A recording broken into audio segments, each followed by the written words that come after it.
Ouais, bonjour Jean-Marc. Qu'est-ce que tu peux nous dire des Hauts-de-France, la Ligue des Hauts-de-France de l'année 2023? Bonsoir Grégory. Le bilan de l'année 2023 de la Ligue des Hauts-de-France, plutôt un bilan positif, puisque cette année, comme tu le sais, on a été obligé d'organiser la finale en début d'année, en février 2023. Donc je veux dire, ça c'était un gros challenge avec le Stade Béthunois de pouvoir reporter cette finale qui avait été annulée en octobre. Et puis je dirais que l'ensemble de nos épreuves se sont très bien comportées cette année, puisque on a fait, on peut dire, un maximum d'engagés pratiquement sur toutes nos épreuves, que ce soit en rallye, en slalom, en course de côte. Donc voilà, on est une ligue très contente de cette année 2023. Beaucoup de rallyes dans le comité. J'ai su que c'était pas possible d'en rajouter parce que le nombre d'engagés serait encore plus bas. Bah, je crois que tu as vraiment résumé la situation. Tu as vu que les rallyes de fin d'année, c'était assez compliqué en termes d'engagés. Et donc nous, le comité directeur de la Ligue des Hauts-de-France, on a peur que si on rajoute des épreuves supplémentaires, ça dispatche encore et que ça dilue le nombre d'engagés sur les différentes épreuves. Donc c'est pour ça que on se dit que le nombre d'épreuves qu'on a aujourd'hui est plutôt, je dirais, la moyenne qui nous permet à chaque organisateur d'avoir quand même un plateau convenable. Et s'il fallait rajouter 2 nouvelles épreuves comme c'était demandé pour 2024, on a peur que justement le plateau se dissout un petit peu et qu'on se retrouve avec moins d'engagés sur nos différentes épreuves. On arrive bientôt au mois de mars, c'est le rallye du Touquet. Comment ça va se passer après ces terribles inondations? Alors, le rallye du Touquet 2024, pour l'instant, je dirais que tout se passe bien. Nous avons pu encore rencontrer les maires, malheureusement, des communes sinistrées, hein. On est vraiment de tout cœur avec eux. Pour l'instant, nous n'avons pas de réserve particulière sur le parcours qui a été déposé en préfecture.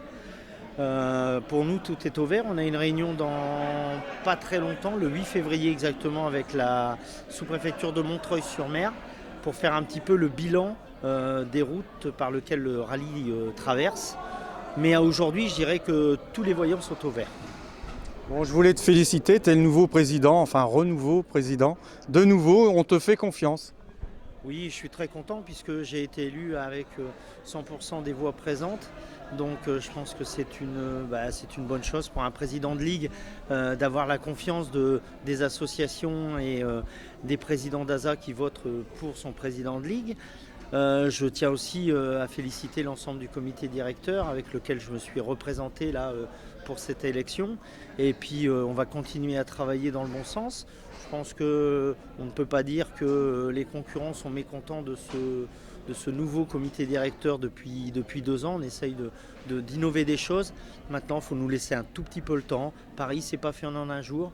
Et la Ligue des Hauts-de-France continuera à essayer de progresser et est aussi surtout à l'écoute des concurrents, des organisateurs, de ses commissaires et de ses officiels.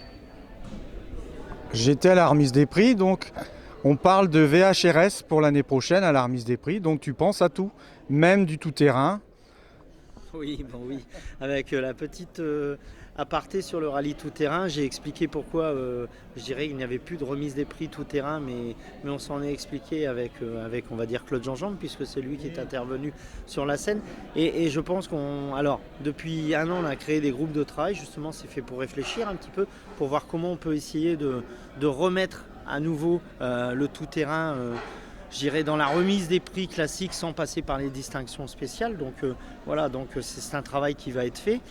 Et concernant le VHRS, oui, c'est quelque chose qu'il faut aujourd'hui qu'on prenne en compte parce que le VHRS c'est une vraie discipline. Quand on prend le VHRS, on prend le VHRS parce qu'on a envie de le prendre.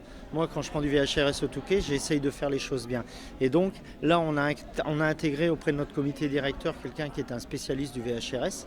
Et on espère avec lui pouvoir progresser et pouvoir surtout proposer l'année prochaine, en 2025, pour la remise des prix 2024, comment on appelle ça, une récompense spéciale pour le VHRS et rien que pour le VHRS. Ça, c'est des bonnes nouvelles. Le mot de la fin, qu'est-ce que tu souhaites pour 2024? Moi, pour 2024, j'espère que la Ligue va continuer à se porter aussi bien qu'aujourd'hui qu'elle l'est en 2023 et que le nombre d'épreuves va être stabilisé, que le nombre de concurrents soit toujours identiques au moins sur les mêmes épreuves quand on voit que des rallyes ont fait le plein avec des listes d'attente. Et puis voilà, et je serai un président heureux si tout se passe bien. Je voulais revenir aussi sur les commissaires. Ça aussi, il faudrait des jeunes, mais c'est pas facile. Heureusement qu'on a tous ces gens qui sont à la retraite, comme Noël. Un petit clin d'œil à Noël, Amelot aussi. Oui, un petit clin d'œil à Noël que j'ai fait tout à l'heure lors de la remise des prix, parce que Noël, c'est quelqu'un qui est au comité directeur depuis 4 ans. C'est quelqu'un qui s'investit beaucoup à l'intérieur de notre comité directeur. Il s'investit beaucoup sur le terrain. Il est commissaire pratiquement tous les week-ends. C'est quelqu'un que j'apprécie fortement. Il a beaucoup d'idées. C'est quelqu'un de très discret, mais qui sait se faire entendre. Et pour revenir sur les commissaires, moi je leur tire mon chapeau tous les jours, parce que je sais ce que c'est être commissaire, je l'étais pendant des années. Et je sais que c'est une fonction qui est ingrate, qui n'est pas toujours facile, mais ce que je veux leur dire, c'est que sans eux, il n'y a pas de rallye. Et chapeau à eux, bravo à eux. On ne sait peut-être pas toujours bien leur faire ressentir, mais moi j'ai beaucoup de respect pour les commissaires, et je sais que entre guillemets, ce travail est très très dur. Voilà. Merci Jean-Marc, et puis bonne saison 2024. Merci à toi Grégory, au plaisir de te revoir rapidement.